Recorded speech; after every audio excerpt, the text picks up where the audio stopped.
मराठी मराठी मराठी, नजर दाएं दौड़ाइए या बाएं, पूर्वोत्तर में दौड़ाइए या पश्चिम में, आपको मराठी बनाम हिंदी पर चर्चा करने वाले और फिर एक दूसरे को तथ्यों से मात देने की कोशिश करने वाले हजारों मिल जाएंगे। जिन लोगों को गलतफहमी है कि ये मुद्दा सिर्फ महाराष्ट्र तक सीमित है, वो ये समझ लें कि इसका असर यूपी, बिहार, झारखंड समेत देश के तमाम राज्यों पर हो रहा है। कैसे? आज इस पर चर्चा करेंगे और साथ ही साथ बात होगी कि क्या ये मुद्दा वाकई मराठियों की संस्कृति को बचाने का था या फिर सिर्फ एक राजनीतिक प्रोपेगेंडा।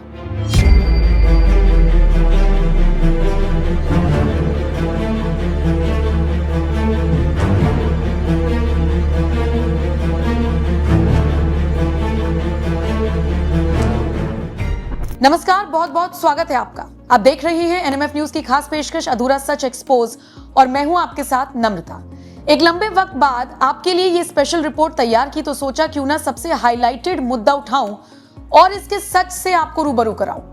अधूरा सच में आज एक्सपोज करूंगी ठाकरे भाइयों के चुनावी प्रोपेगेंडा को, जिसे भले ही आम मराठियों से जोड़कर पेश किया गया हो, लेकिन इसके बहाने सड़कों पर दिखाई दी तो सिर्फ और सिर्फ गुंडागर्दी।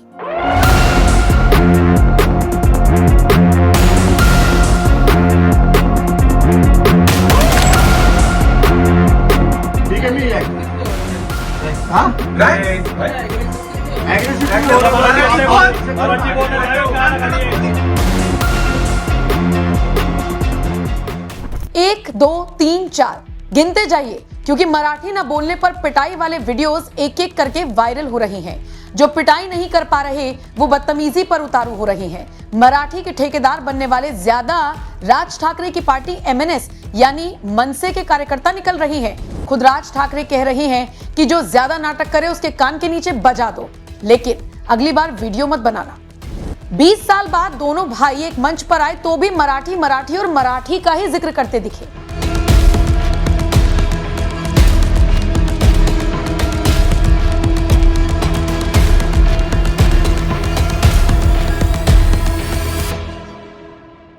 कितनी अजीब बात है ना। महाराष्ट्र में 20 साल बाद दो भाइयों का मिलन होता है, ठीक बीएमसी चुनावों से पहले। विधानसभा चुनावों में अपनी अपनी हैसियत देखने के बाद और मुद्दा भी क्या उठता है, मराठी। मतलब जो मराठी बोलेगा ठीक, जो नहीं बोलेगा उसे महाराष्ट्र से बाहर जाने के लिए कह रही हैं या फिर पीट रही हैं और दुहाई दे रही हैं मराठी संस्कृति को बचाने की। मोटे मोटे तौर पर पूरा विवाद क्या है अब तक आपको समझ आ गया होगा, लेकिन जरा सोचिए, अगर यही हरकत फिर बिहार वाले करने लगे कि जो बिहार में रहेगा वो भोजपुरी ही बोलेगा, जो तमिलनाडु में रहेगा वो तमिल ही बोलेगा, फिर तो एक राज्य वाले दूसरे राज्य जाना ही बंद कर देंगे। और अगर ऐसे ही मार पिटाई चलती रही तो फिर तो दूसरे राज्य वाले इस राज्य में आना बंद कर देंगे। मतलब एक तो कोई कुछ समझ नहीं पाएगा, ऊपर से पिटाई होगी वो अलग। तो ऐसे थोड़े ना होता है। महाराष्ट्र विधानसभा चुनावों में बुरी तरह से मुंह की खाने के बाद दोनों ठाकरे के पास मुद्दे खत्म हो गए थे, सच मानिए। इसीलिए ये मुद्दा अप्रैल 2025 में तब और ज्यादा गहराया जब महाराष्ट्र सरकार ने कक्षा 1 से 5 तक हिंदी को अनिवार्य तीसरी भाषा के रूप में कर दिया। हालांकि मनसे कार्यकर्ता हो या उद्धव ठाकरे की शिवसेना वाले हों, उन्होंने इसे हिंदी थोपना करार दिया।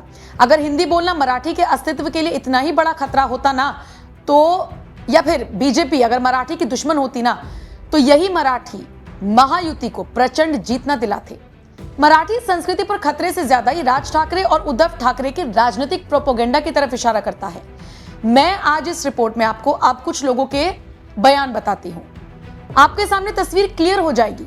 अभी कुछ वक्त पहले जनसुराज पार्टी के संस्थापक और राजनीति के, जिसे आप कह सकते हैं रणनीतिकार, प्रशांत किशोर ने कहा था कि राज ठाकरे के पिताजी का देश नहीं है।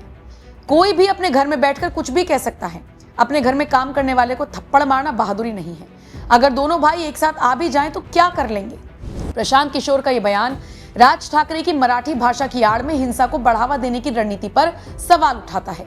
वो इसे एक गैर जिम्मेदाराना कदम मानते हैं। उनका मानना है कि ये मराठियों की चिंता कम और राजनीतिक सुर्खियां बटोरने का जरिया ज्यादा है। और आप खुद सोचकर देखिए ना, फडणवीस के किस फैसले पर बवाल काट रहे हैं, जो फैसला फडणवीस ने बहुत दिन पहले वापस ले लिया और जो चुनावी मुद्दा था उसे खत्म करने की कोशिश कर दी। अब इसी विवाद के बीच पूर्व मरीन कमांडो और सामाजिक टिप्पणीकार प्रवीण तेवतिया ने क्या कुछ कहा। उन्होंने कहा 26/11 के आतंकवादी हमले के दौरान जब पूरा देश कांप रहा था, तब राज ठाकरे के समर्थक कहां छुपे थे। भाषा को राजनीति का औजार बनाकर देश को बांटने की कोशिश ना की जाए। मुस्कुराहट की कोई भाषा नहीं होती। देश को बांटने के बजाय बेरोजगारी, गरीबी, शिक्षा, स्वास्थ्य, महिला सुरक्षा, न्याय और आतंकवाद जैसे असली मुद्दों पर ध्यान देना चाहिए। तेवतिया का बयान मराठी भाषा विवाद को एक तुच्छ राजनीतिक हथकंडा बताता है।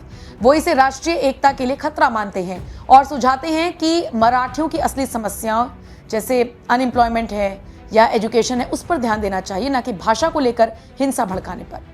महाराष्ट्र सरकार में मंत्री नितेश राणा ने कहा, ठाकरे बंधुओं के लोगों ने भाषा के नाम पर गरीब हिंदुओं पर हमला किया। अगर हिम्मत है तो नल बाजार और मोहम्मद अली रोड जैसे मुस्लिम बहुल इलाकों में जाकर मराठी बुलवाकर दिखाओ। वो मुसलमानों से मराठी में अजान पढ़ने को कहकर दिखाएं। नितेश राणे का यह बयान राज ठाकरे और उद्धव ठाकरे की मराठी अस्मिता की लड़ाई को चुनौती देता है। वो इसे एक चयनात्मक और राजनीतिक स्टंट मानते हैं जो केवल कमजोर वर्गों को निशाना बनाता है। उनका यह भी कहना है कि यह हिंदू मुस्लिम विभाजन को बढ़ावा दे सकता है, जो मराठी एकता से ज्यादा सांप्रदायिक तनाव को हवा देता है। पत्रकारिता और सामाजिक टिप्पणीकार भी मानते हैं कि मराठी भाषा को सम्मान चाहिए, ना कि डंडे का डर। मराठी एक गौरवशाली भाषा है। आज कुछ छुटभैया नेता इसे डंडे की भाषा बना देना चाहते हैं। ये टिप्पणी मराठी भाषा की सांस्कृतिक समृद्धि पर जोर देती है और राज ठाकरे की हिंसक रणनीति की आलोचना करती है। एक्सपर्ट्स का मानना है कि मराठी को बढ़ावा देने के लिए सकारात्मक प्रयास जैसे कि एजुकेशन और कल्चरल प्रोग्राम होने चाहिए, ना कि हिंसा और डंडे का डर। यह बयान ये भी सुझाता है कि मराठियों की चिंता के नाम पर यह विवाद राजनीतिक लाभ के लिए उछाला जा रहा है। देखिए, सवाल बिल्कुल वाजिब है, क्या ये वाकई में मराठियों की चिंता है, ये राजनीतिक मुद्दा?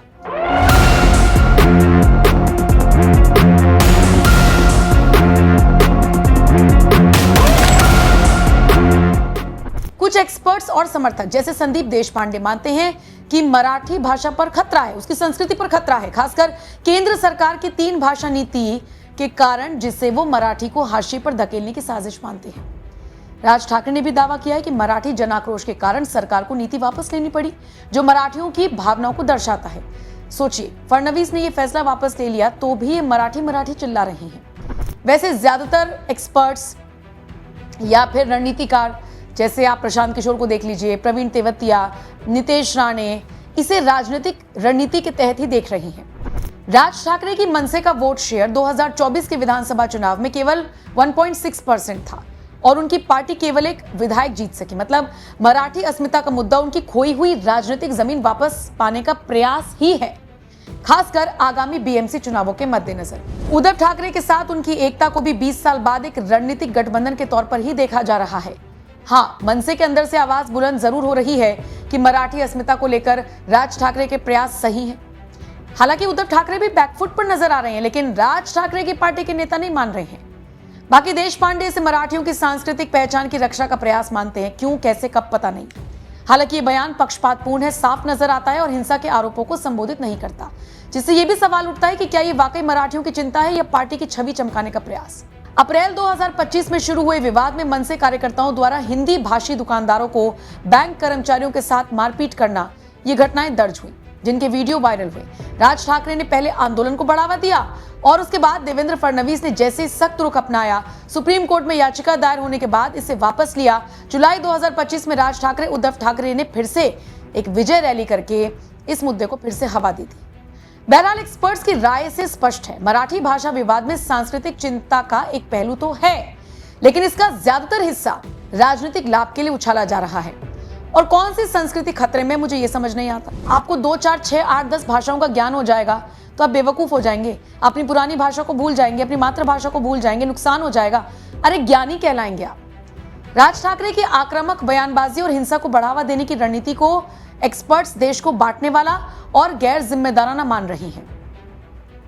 मराठियों की असली समस्या बेरोजगारी है, शिक्षा है, आर्थिक विकास है, उस पर सरकार जोर दे रही है।